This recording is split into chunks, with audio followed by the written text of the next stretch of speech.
This summer, for the first time ever, we will have a NASCAR Cup Series / IndyCar doubleheader at Indianapolis, of all places. Makes the most sense.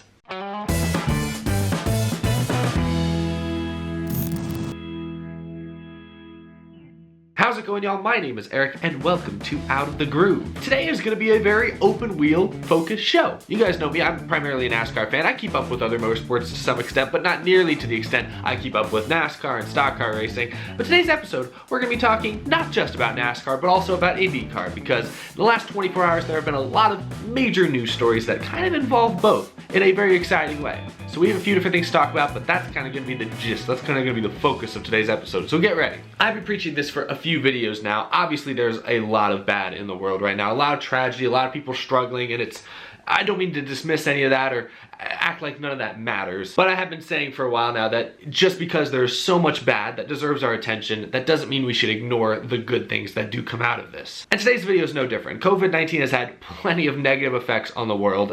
That's obvious, but there are some good things today. In today's video, I have a little bit of both to talk about, so that's where I kind of want to jump off from. Let's start with the most pressing bit of news first. Jimmie Johnson earlier today revealed that he will be racing in the IndyCar iRacing event this weekend. NASCAR's made big waves, they got their iRacing series on national TV. IndyCar is doing the same thing, and this coming weekend, Saturday at 4 p.m. Eastern time, they'll be streaming it live on IndyCar's Twitch, IndyCar's YouTube, I think also on their Facebook page. They're gonna be streaming their own iRacing event that's gonna feature several top IndyCar stars, names that pretty much all of us will recognize. And 7-time champion Jimmie Johnson has thrown his hat into the ring. He will be participating as well. Jimmie Johnson has no IndyCar experience whatsoever, but he has been very vocal in recent months, really the last year or two, that he wants to race in at least some IndyCar races at some point in his career. In recent months, he's attended IndyCar tests. I know he was in Austin when they tested Circuit of the Americas during this past offseason. And if you watch the Pro Invitational Series iRacing event, the NASCAR one this weekend, and they showed Jimmie on his simulator rig, it was definitely more set up for IndyCar. It had more of the IndyCar F1 style steering wheel. It was leaned way back, kind of more fitted for an IndyCar type. So Jimmie Johnson's made it very clear for a while now that whenever he finishes racing in NASCAR, he plans to make at least a handful of starts perhaps in IndyCar. He's most interested in their road course / street course setups. I don't think he's interested in racing, definitely not any of the big fast ovals, but road courses, street courses, maybe a short oval. That's what Jimmie Johnson's interested in doing over there in open wheel racing. And it looks like we're gonna get our first taste, maybe, of Jimmie Johnson in an open wheel IndyCar race car this weekend. Yes, it's iRacing, it's not the real deal, and I'll be interested to see how many laps he's really logged this week. Clearly he was a little out of practice in the NASCAR one, but I'll be interested to see how does Jimmie Johnson stack up against some of the top IndyCar drivers that sport has to offer. Yeah, it's just iRacing, but it's a start. That'll be interesting to see. I'm definitely gonna be tuning in now. Definitely now that Jimmie Johnson's there, that's piqued my interest. Anyway, the IndyCar NASCAR crossover episode does not stop there. But before I get to the other big topic I want to discuss in this video, let's talk about the Indianapolis 500, because yesterday some groundbreaking news broke. For the first time in its 104-year history, I believe, the Indianapolis 500 will not be run in the month of May. IndyCar announced yesterday that they are postponing the race until August 23rd. The end of summer. With the month of May sneaking up faster and faster, and this whole COVID-19 virus not really yet showing signs of slowing down just yet, it makes sense that they would want to make this announcement early, because the Indianapolis 500, it is the largest single-day sporting event in this country, maybe in the whole world. They bring in over 300,000 people converge on Indianapolis, Indiana for that race. And everywhere you look right now, people are saying social distancing, don't even be in the same room as another human being. The idea of 300,000 people converging on that little race, I mean, it's a big racetrack, but that, small general space there, definitely not a popular one at the moment. So IndyCar, I think they had to make this announcement earlier just because of how many people are planning around this thing, how big it is. It's important to let people know what's happening as early as possible. It's not like NASCAR at Atlanta a couple weeks ago where they wait until the day before to say, hey, it's canceled. Now, this is something you got to make sure people know what's up weeks, months in advance. The Indianapolis 500 is huge for IndyCar. It is their moneymaker. It is the biggest thing their sport has to offer by a long shot. That race makes their whole season. And with sporting events in the month of May, just in general, I mean, even NASCAR, they hope to be back racing sometime in mid-May, but that's not even confirmed yet. With the month of May still so much in question right now, I think IndyCar really had no choice but to make this early announcement and just take precautions here. You couldn't keep putting this off, and then say 2 weeks before the race, announce it's canceled. You just can't do that. There's too many people invested in this thing right now. That would be horrible for their business. I've seen some people asking, if IndyCar is postponing a race late May, does that mean NASCAR is going to postpone more races? NASCAR, I think that's still a very fluid situation. Right now, NASCAR has postponed all of their races between now and May 3rd, but they're tentatively hoping to be back at Martinsville there that second week of May. I think it's too early to say whether NASCAR is going to postpone more races or not. You know, they're in a different situation than IndyCar is. IndyCar, the Indy 500 is their biggest race. A lot of people are invested in that. They need to let people know as early as possible whether that race is happening or not. NASCAR, they can afford to wait a little bit longer because those races that are happening in May aren't as big. I mean, you get the All-Star race, you get the Coke 600, but they can move those things around a little bit. I think NASCAR wants to avoid making too many quick announcements. They like what they did a couple weeks ago. They just made one big bulk announcement. Hey, we're postponed for the next 8 weeks. There you go. They don't want to like every week be adding on like, oh, we're going to add another week. We're going to add another week. That just gets to be too much, too confusing. I think what they did so far is very smart in how they've handled announcing postponements. It's also just too early to say. I mean, IndyCar is postponing the Indy 500. They don't know if they need to do this. The problem is it's just too risky to let this last too long. Like I said, they could sit here and wait week after week as we get closer, see how everything's going, see what the numbers are, see what's going on, but they just can't wait. If it's still bad in the first week of May, they can't wait till then to make an announcement on their biggest race. That's not giving people enough notice. Definitely, it's concerning. It's clear that this is here to stay and it's going to be continue to impact everyone's day-to-day lives for at least the near future, and still kind of unknown how long that's going to last. So, but I wouldn't get too worried. I don't think IndyCar's announcement as far as the Indy 500 is particularly indicative of what NASCAR is planning going forward. But definitely something to keep an eye on. NASCAR is going to have a lot of tough questions to answer coming up. And so IndyCar, Roger Penske, you know, in his first year owning not just Indianapolis Motor Speedway, but the entire IndyCar series, he was forced to make a very difficult decision right off the bat. But I think it was, unfortunately, the right one. So now, the month of May for IndyCar fans has been bumped to August. Yeah, it really is crazy that's come to this. You know, a couple weeks ago, nobody saw this coming, but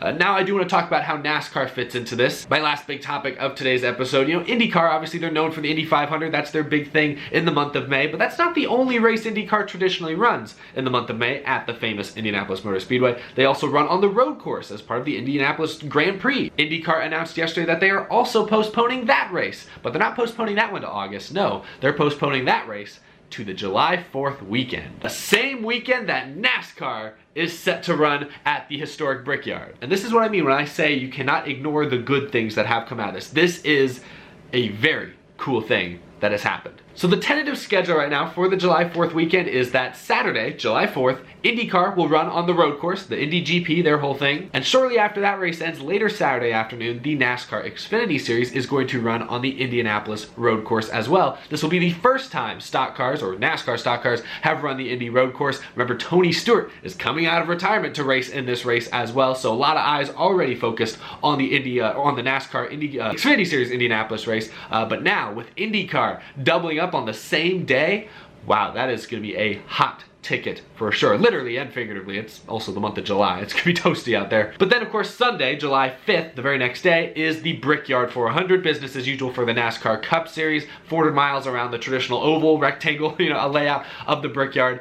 Business as usual. But that right there is huge. This is historic. Historic for all the wrong reasons. The circumstances around it are obviously not great, but historic that NASCAR, the Cup Series, and IndyCar are going to be double-heading the same weekend at the same track for the first time in their history. This is amazing. The two most popular motorsports series in the United States together at last. At the historic Indianapolis Motor Speedway, it just makes sense. This is exciting for multiple reasons. One, there's 3 races happening that weekend, and they're all going to look and feel very different. You have IndyCar, open wheel cars on the road course. That's what they're built for. Then you got stock cars on the road course. That's not really what they're built for, so that race is probably going to be something to see. And then, of course, you've got Cup on the big oval. It's going to be fast. Drafting is going to come into play. All that sort of great stuff. So you're going to have 3 very different looking races, a couple very different types of race cars, and different names and faces. You're gonna have the biggest and brightest stars of the IndyCar series surrounded by the biggest, brightest stars of NASCAR, all together in the same weekend in one of America's biggest motorsport hubs. Indianapolis, outside of North Carolina,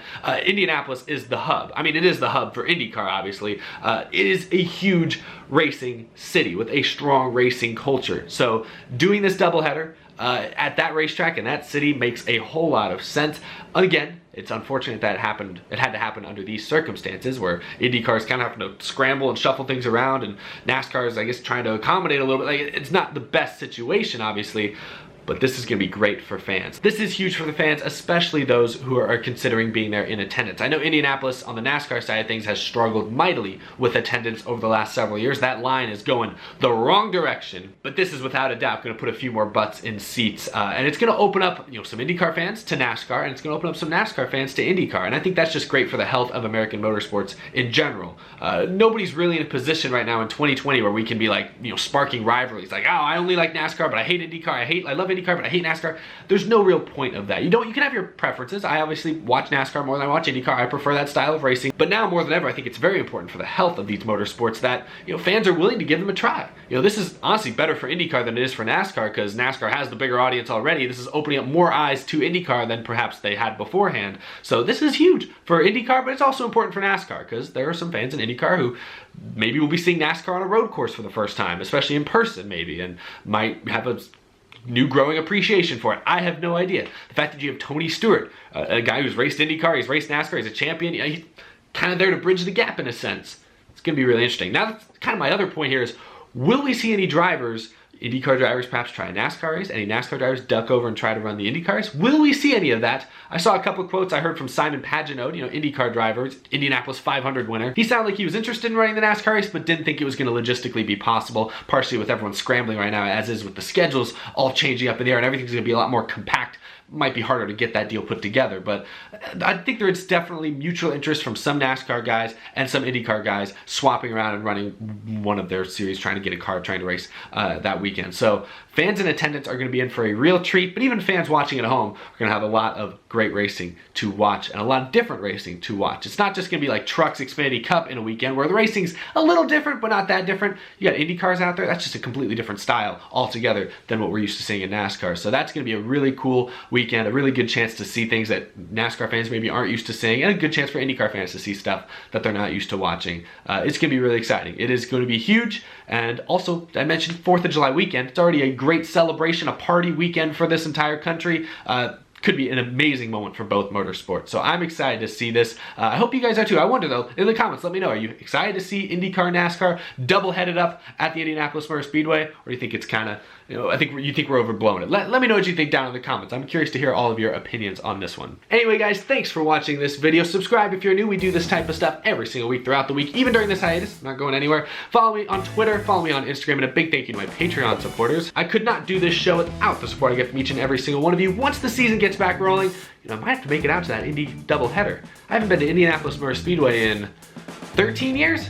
I might have to get back out there for that. This seems pretty exciting. So anyway, if you want to help support my channel, support the way I cover NASCAR, check out that top link down in the description. I greatly, greatly appreciate it. I've got some exciting things in the works. If you missed it a couple days ago, I interviewed Dr. Cormier about driver health and safety, how that's perception has changed in recent years. I've got some other exciting things in the works. Got some other drivers lined up for the show next week, hopefully, barring some schedule conflicts. But this Sunday at noon Eastern, an hour before the Pro Invitational NASCAR iRacing race happens, we'll be going live on this channel. It'll be me, Truck Series driver / owner Jordan Anderson, as well as iRacing expert Raja Karuth. We'll all be hanging out here live, previewing the race, talking about any major storylines, and we'll be talking and answering questions live from the chat. So mark your calendars, noon Eastern this Sunday. We'll see if this becomes an ongoing series. It's pretty exciting that we got some NASCAR guys involved in this show. So we'll be going live, doing that. Hope to see a whole bunch of you guys there. But thank you for watching this video. Leave your comments down below, and I will see you all again very, very soon. A lot of videos in the works, guys. Expect a lot of big things. Thanks for watching, guys.